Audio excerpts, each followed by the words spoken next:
currently on the phone with Ryan. He's another musician that reached out about the interview series. So I'm going to go ahead and give him the chance to introduce himself. Hey, what's happening? My name is Ryan Brayshaw. I am the lead vocalist for Cincinnati local band Mary River, Mary River. Excellent.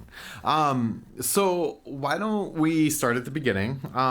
Tell me about, when you first made contact with music and what about it made contact with you? Sure. Well, both my parents were musicians long before I was born. My mom plays stand-up bass in a bluegrass band, well, multiple bluegrass bands.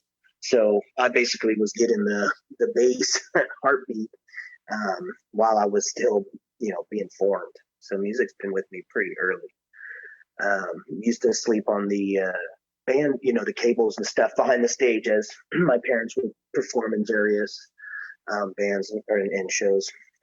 But my first real love of music, my parents introduced me to kind of an eclectic sense, right? I grew up in bluegrass genres, but one weekend you could find us at the opera or Lord of the Dance or some fun musical somewhere.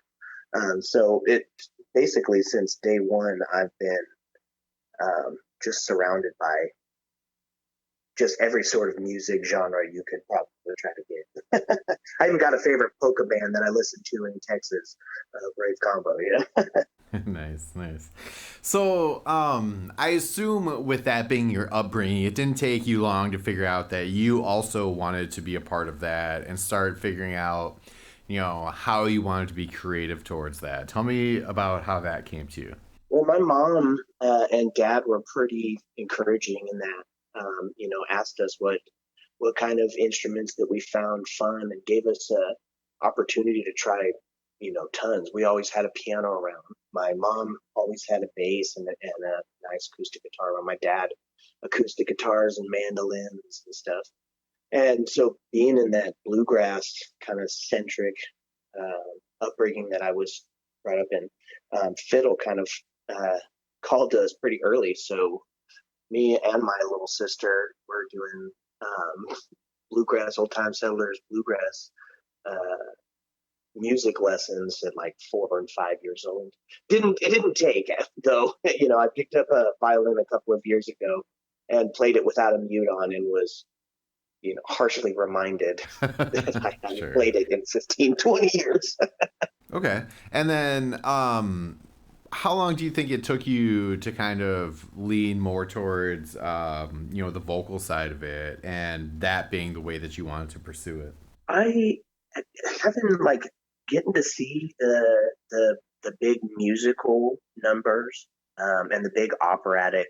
You always hear those big finishes, and the crowds, whether it was at we're at a underground jazz concert or we're at the most ritziest opera you could go to. When somebody hit those big powerful, I like to call them American Idol notes.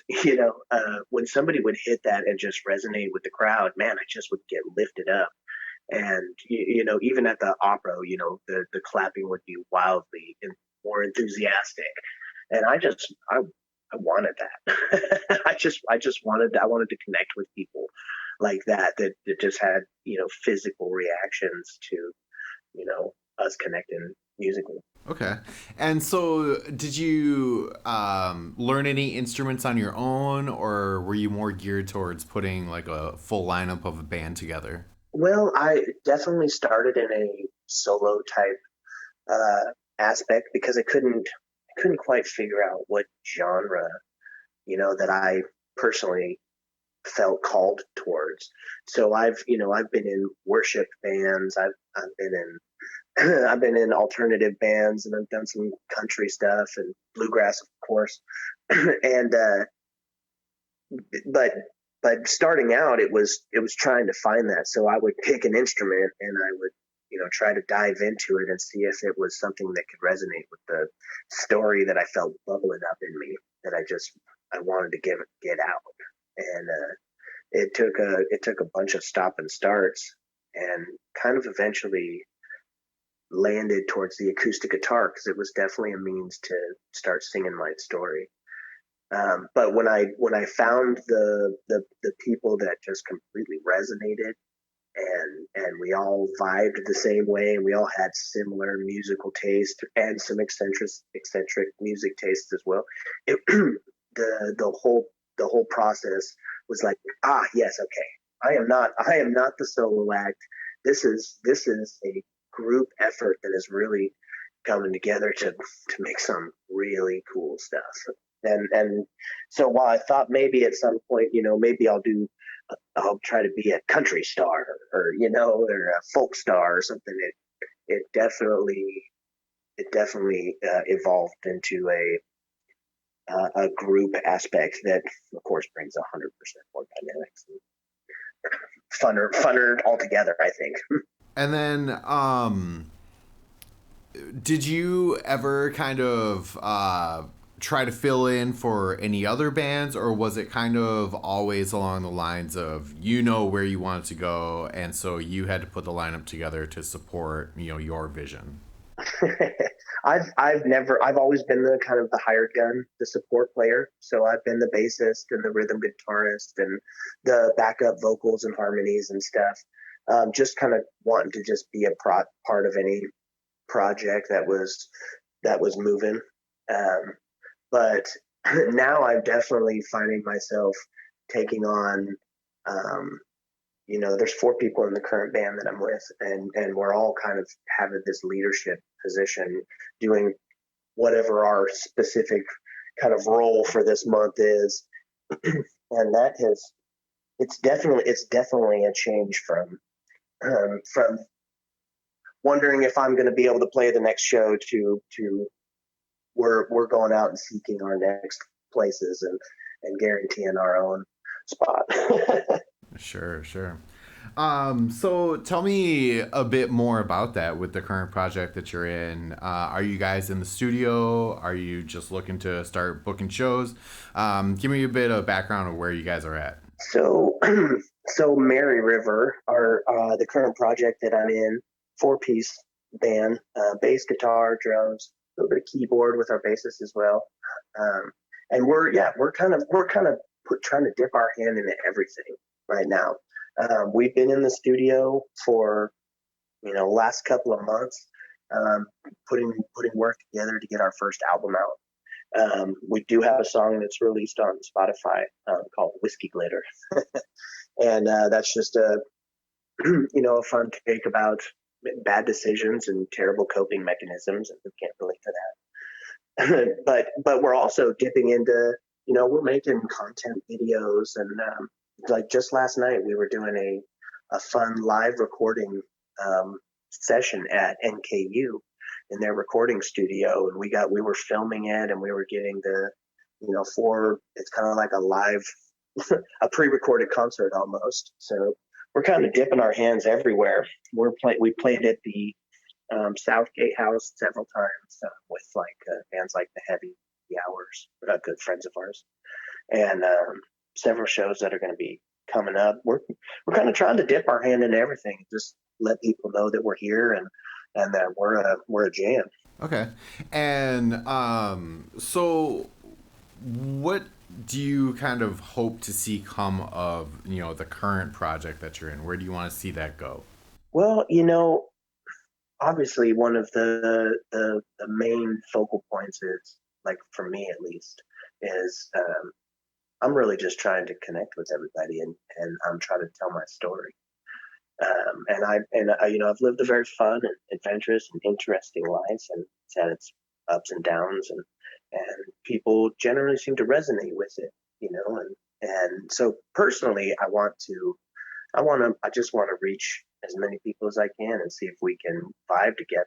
The secondary, and probably more important, to be honest, is man, I'd like to pay my rent one day, playing music, doing the thing that you love, and so I mean the ultimate goal is to turn it into a full time thing where we're just out in the community playing with other bands and somehow surviving off that. Sure, definitely. So tell me a couple of your favorite memories of, the time that you've been working on music. What stands out to you and keeps you motivated?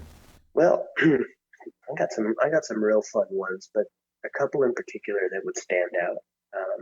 One is actually probably the most recent of them is we got to open up for a group at the Southgate House, and I wrote a song that's it's not the happiest one, and it's got a really cool acapella harmony start, and we busted into this thing, and we've been practicing and giving our all, and the the the crowd just was so loving that I had to take a breath and a moment right there in the middle of the stage, in the middle of the set, to just go, oh, you know. It was by far one of the most surreal moments, yeah, probably in my entire life. But I've got to do a lot of cool stuff like that. One of my favorite memories is back when I still was living in Austin, Texas, and just kind of playing covers and a couple of originals, or some songs that my mom wrote. She's a really great songwriter as well.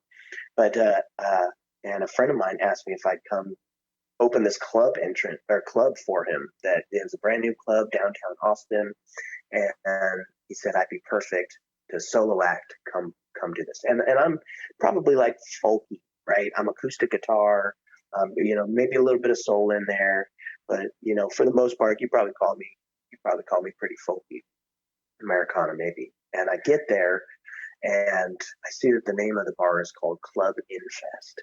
I'm like, oh, that's a strange name. And I get inside, and it is completely a punk bar. Floor to ceiling, all of the patrons, all of the merchandise, every drink is it's a punk name. And I'm going, oh my lord, what did you get me into? You know what I play. And I get up on stage, and because I still love to be the center of attention, of course, right? So I'm just going to go up there and do it anyways. And I gave it 100% my best effort, and it wasn't great. I was very nervous. I was still early on, and in fact, on one of my mom's songs, I forgot the rest of the lyrics, and so I just made it up as I was going along. And my wife was there, and she looked up at me in shock, going, "Oh no, he lost it." uh, but it worked. It went so great. Everybody was turned around and invested, and cheered and clapped. And afterwards, when I got down, everybody was so nice, and that kind of solidified for me that I don't necessarily have to fit into a genre box, or I don't have to. I'm not the country singer. I'm not the blues singer. I'm the bearded wonder. We're gonna go out there, and we're just gonna sing with everything that we got, and tell you the truth, and tell it to you in the funnest way that I can. And generally, we get received okay for that. Awesome. So, where can people find you and check out what you're putting out there, and what you're up to? Sure. Well, we've got all the standard social medias. Facebook, we're Mary River. That's Mary. Funny enough, Mary River, very folky, is actually we named ourselves after a very cool Mary River turtle. So you get a chance, go check them out. Lots of cool characteristics to those guys. But so it's Mary, Mary River, and Instagram is Mary River Band. We're also on all of the uh, any of the music sites: Spotify, iHeartRadio, Deezer, all the big boys, iTunes. We have one current song that's been playing on there right now, and that's Whiskey Glitter. But we do here in the next, our goal is in the next 6 months to try to be finishing the album up, and then that'll of course be released on everything. We also have a TikTok for just funny videos and all of that, of course. Awesome. So, I like to give the person I'm interviewing the opportunity to put out their last word. So, what's a message that you want to put out there that you kind of resonate with? Well, I tell you what, it's difficult out there for a lot of people, um, and that myself included in that.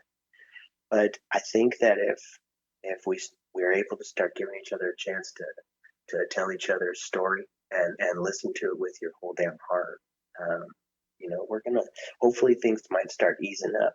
And I just want to encourage anybody that's thinking to maybe finding a way to creatively um, tell their story, to pick up a guitar, pick up a harmonica, pick up a mouth harp, pick up a stick and start making a beat and tell your story.